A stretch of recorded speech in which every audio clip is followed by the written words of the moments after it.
Welcome to Reliquaries. This is the first non-terrain Kickstarter for us here at Dwarven Forge, so I'm sure you have a lot of questions. The good news is, I'm here to walk you through firsthand just how everything works. So let's dive in and take a closer look at Reliquaries. First and foremost, everything we look at here are prototypes. That's part of the magic of Kickstarter, is we get to show you our proof of concept, and then if the campaign successfully funds, we'll get the money to clean up and make it right. So you can see like this guy is held together with white stick on here. The LEDs aren't quite sorted out. The LEDs are just modded on the bottom. Miles put that in there. So these are an example of what we're going to do in production, but there are some imperfections on everything. All right, so that being said, we made 5 different themes of Reliquaries. We have Dwarven. These are stone statue-like, adorned with gold, big, stout, angular, kind of Art Deco style. It's Dwarven. We've got Elven. This is a delicate, curving architecture. It's in the style of our Kalantiri ruins from Wildlands, so it's ancient Elven ruins, same color scheme, same sculpting style. Very light and airy. So Elven. We have Artificer. These are crazy contraptions, sort of steampunk style, where magic meets technology. Very kind of Eberron-y. Lots of metal, lots of pointy bits. It's Artificer. We have Elemental. These are forces of nature. It's all dynamic, swirling energy. Everything is translucent, super colorful and flowing. Nothing else is quite as organic as these. And lastly, Eldritch. And this is our cosmic horror collection. All sorts of twisted nightmares, weird amalgamations of tentacles and body parts and unsettling shapes. Definitely our creepiest theme. All right, so let's start with, let's look at dwarves first. All our reliquaries are hand sculpted. Although I will caveat, some of these have a hybrid approach. So this dwarf, for example, the actual dwarf himself and anvil were sculpted in 3D, and the base in traditional clay. So a few pieces are hybrid, but overall everything has some hand sculpting on it. That's one of the things that makes Dwarven Forge special. And we managed to put unbelievable amounts of detail on all these things, right? Meticulously detailed by hand. The analog way. And that's, one of the things, this does not have an insert. One of the things that makes our pieces a little special is they are a little lopsided. They are analog, right? This was created completely by hand, so it's not perfectly symmetrical. You can feel the human touch in there. Even though we agonize over it, there are imperfections which we have to embrace because we can't stop. That's part of our process. Everything comes hand-painted like this right out of the box. So you can get these and boom, pop it down on your game table. It's ready to go. It'll look like this right out of the box, so you don't have to paint them. And everything is cast in Dwarvenite. Dwarvenite is our own proprietary PVC blend. It's a super dense material. It's got great heft, holds terrific detail, and it'll be virtually indestructible, right? You can drop these things off the table. You can step on them. You can throw them in a bag. If you hit it with a blowtorch or your puppy gets to it, it'll take some damage. But most conditions, like if it falls off the table, it's gonna be fine. So you'll have these for many, many years to come. All right, so now let's look at the types of sculpts. We'll look at the Elven set to go over the types of sculpts. So we have, do any of these have inserts? So there's 3 different classes of sculpts in Reliquaries. There are thrones, which they tend to hold the dice lowest to the ground, and they tend to wrap around the die. They kind of have like a protective feeling. So like this would be the Elven throne, this is the Dwarven throne, here's the Artificer throne. You see they all are kind of wrapping around and holding the die relatively low to the ground. Then we have the pedestal. The pedestal has a 35 millimeter base, same as the throne. They both have the same size bases. This sculpt is tall. It sort of lifts the die up. Here's an example of some of the other pedestals. It's the Elemental pedestal and the Eldritch pedestal. They all sort of have the same uplifting energy, make your dice feel like they're floating. And finally, we have the hero. So the hero is the centerpiece, right? It's the big showpiece for each theme. So this is the Elven hero. Each one kind of holds the die in a different way, but they all kind of focus the energy because they're all focusing your eye line right to the die. They all have LEDs. In the case of the Elven hero, this is actually an RGB LED, so you can change the color with a remote control that will be included. You can, depending on what kind of die you have in there, if you want to do some sort of effect, you can change the color of that. So each of the heroes has different custom LEDs inside. Artificer has pulsing blue. This has controllable RGB. Guy follows over. Eldritch has pulsing blue. They all have a rechargeable battery embedded inside that lasts for at least 4 hours, and you can charge it via either the hero charger or the display base. So the heroes. Each reliquary is sculpted with a dice insert well. So there will be a circular area, as you can see in. They each have a circular area that can accept a die well insert. So we have a variety of different inserts here that will let you hold most polyhedrals. There's a few wildly sized or strange geometry that would be tricky to hold, but we worked hard to be able to accommodate just about any die. So we have a specialized D4 holder. So this one sits in there and then holds the D4 at a dramatic angle, kind of cocked backwards. So it looks dramatic. The goal was to make each of these look, be point up and have a lot of interesting visual appeal to them. Then we have, this is the flat D6 and D8. So this one holds a D6 like that. So it's angled, so I guess it's not flat, it's the angled D6, so it's angled back like such.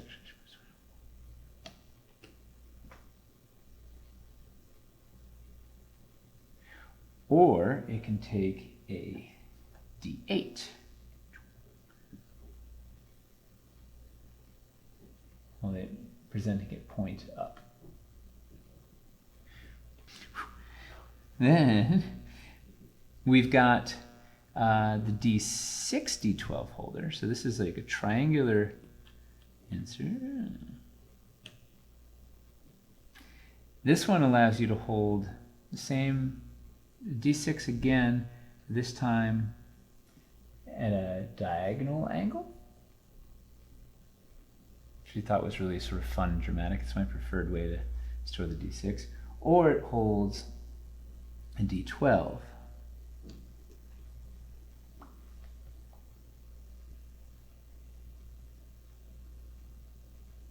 These prismatic glass dice from Talon Claw really shine. Fourth one we have is the D10, D20 holder. So this is for holding your D10. So again, point up, looking nice and dramatic. Of course, it also takes the D100. So D10, just different numbers. And often the star of the show, the D20. You can place the D20 with the triangle forward, or if you rotate it up, you can just do a fifth of a turn. You can have the 20 up at an angle towards you, once again, depending on your preference. And displays it so the point is always pointing up, which is, to me, a very dramatic and pleasing way to look at these dice. And then, if the campaign does well, we have a flat die holder as a stretch goal. This will let you basically put any die on flat side up, so the way that they lie on a table. There was a lot of debate in development on how we should present the die, and some people on the team felt like you wanted to have the highest number up to train the die to roll high. So if you want to train your die to roll high, put it on here. And this would also let you put larger dice, or even a miniature with a 25mm base on there, which we don't have, but we are going to need. All these inserts have the same footprint, and we'll swap into any of the wells on the Reliquaries. We also have a hardwood display base here, which is designed to hold the 7 die array. So it's got 7 slots. Here there's 6 small ones and 1 large one. And this lets you lay out your standard 7-piece polyhedral die set in a very pleasing array. We have the thrones up front, sort of low to the ground, pedestals at the back, and the hero in the middle. This is available plain. We also have several different engravings that we are going to have available. Some will be locked as stretch goals. So we have a summoning circle design, lots of runes of power, circles connecting all the reliquaries, energizing them. Of course, there's a little rune of a hammer that's powering, a little rune with an anvil, a little Dwarf Forge Easter eggs in there for you. We have a coiled dragons design. So it's a pair of dragons just around each other that then form a delicate border around the rest of the base. Circling your reliquaries. And finally, we have a Wildlands scenic base. So this is the Crimson Claw Wyvern skull from Wildlands, with a little bit of smoke coming out. Maybe it's alive. And some Wyverstone, a couple little Wyverstone spires, and then Art Nouveau style grass around there for the wilds of Wildlands. And a few more designs that hopefully we will unlock as the campaign progresses. So the bases will have metal underneath the insert slots, and the reliquaries will have embedded anchor magnets underneath them, and this will let them help them grip to the board. So it's not going to, if you flip it over, your die is probably going to fall out. Oh, well, it sticks better than I thought. no, it does stick better. So it'll help them stick on if you're when you're sliding your array around. It's not foolproof. I wouldn't flip it over, but it helps them stick on there. And if you use them as terrain on our terrain trays, it'll help these pieces from not sliding around. So it helps with general stability. Ooh, that dwarf is still... Oh, because it does it. No, the dwarf is just wobbly. So it helps with the general stability of the whole, the tray as a whole. So we're suckers for magnets. Everything's more fun with a magnet on it. In the final design, there will be a port in the back. This is a facsimile that will accept a power cord, which will terminate in a USB connector, USB-A.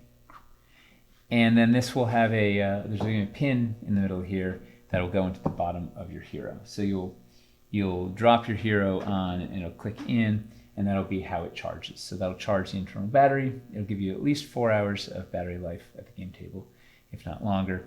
And it'll be always on. So if you want to put this on your display shelf and have it always there and plug this into a switched outlet, then when you turn on the lights, the LEDs will come on and it'll always be on and illuminated on your collector shelf. So we'll show you a working prototype of that when we have one ready. We also have the hero charger, which will look something like this. It's going to be unpainted dungeon gray dwarvenite. This is going to have the same thing. It'll have a port in the back. They'll be able to plug in your charging cable, and there'll be a little pin in the center that'll stick up into the bottom of your hero. So if you get the solo hero pledge and just get the hero without the 7-die array base, you'll get this charging base for it. So you'll have a place to charge up your hero and have it always on. If you want to put it on your desk as a little sculpture, paperweight or something, you can do that. And it should look neat around the base of any of these. It's just like a little plinth for your reliquary. There's one more reliquary that we didn't look at that isn't part of the family, and that is the ability tracker. There are 2 accessories that work really nicely with it. There's an entire video about this, a hands-on demo of how the ability tracker works with the counter dial and the tracker plaque. Take a look at that if you want to find out more about our analog tracking system. Basically, this is a great way to track any of your PC abilities on the table, or something like your life total if you're playing Magic the Gathering. And these accessories work with any of our thrones or pedestals, so you can pop that under and track your sorcery points with an Elven reliquary, or maybe track your warlock spell slots with a Eldritch reliquary. Well, I hope this demonstration answered most of your questions. If you want to know more about the ability tracker, we have another hands-on video about all the features of this mighty little guy.